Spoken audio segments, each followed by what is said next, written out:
देशाचं सर्वोच्च सभागृह असलेल्या संसदेमध्ये काल लातूरच्या अमोल शिंदेसह अन्य दोघांनी प्रवेश केला आणि त्या ठिकाणी धूरकांडी देखील फोडली आणि या सगळ्या एकूणच घटनेनंतर राज्यातील सुरक्षा यंत्रणा देखील अलर्ट मोडवर आल्याचं पाहायला मिळतंय। विशेषतः राज्यभरातील जी काही मंदिरं आहेत त्याचबरोबर महत्त्वाची शासकीय कार्यालय आहेत त्या ठिकाणी सुरक्षा यंत्रणा कडक करण्यात आल्याचं पाहायला मिळतंय। कोल्हापुरातील अंबाबाई मंदिरामध्ये देखील हीच परिस्थिती आपल्याला पाहायला मिळते। आपण बघू शकतो भाविका जे काही मंदिरामध्ये येत आहेत त्यांची अशा पद्धतीनं बॅग्स ज्या आहेत त्या इलेक्ट्रॉनिक मशीनच्या सहाय्यानं तपासल्या जात आहेत। त्याचबरोबर पोलीस यंत्रणा देखील या ठिकाणी अलर्ट मोडवर आहे। आत जे काही साहित्य जाते त्या साहित्याची कसून चौकशी या पोलीस कर्मचाऱ्यांकडून केली जाते आणि मगच या सगळ्या मंदिर परिसरामध्ये त्या वाहनांना प्रवेश आहे तो दिला जातो। विशेषतः प्रसादाचे लाडू असतील किंवा इतर जे काही मंदिराचं दैनंदिन साहित्य आहे त्याची तपासणी करूनच आत प्रवेश आहे तो दिला जातोय।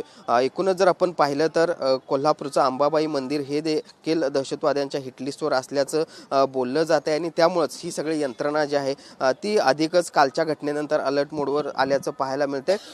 एकूणच आपण बघतोय की कशा पद्धतीनं अंबाबाई मंदिर परिसरामध्ये खरं तर आज मार्गशीर्ष गुरुवार आहे आणि त्यामुळं भाविकांची देखील मोठ्या प्रमाणावर गर्दी मंदिर परिसरामध्ये आहे आणि याच पार्श्वभूमीवर पश्चिम महाराष्ट्र देवस्थान समितीनं देखील ही सगळी खबरदारी आहे ती घेतल्याचं पाहायला मिळते आणि त्यामुळंच आपण बघतोय कालच्या सगळ्या संसदेतील घटनेनंतर आणि त्यानंतर आज असलेल्या मार्गशीर्ष गुरुवारच्या पार्श्वभूमीवर पश्चिम महाराष्ट्र देवस्थान समितीनं मंदिर परिसरातील सुरक्षा यंत्रणा अधिक कडक केल्याचं पाहायला मिळतंय। जर्नलिस्ट सुनील काटकरसह भूषण पाटील, TV9 मराठी, कोल्हापूर।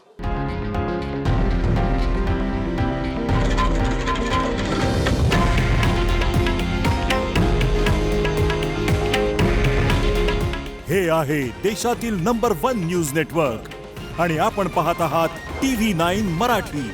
काळजी तुमची, हित महाराष्ट्राचं।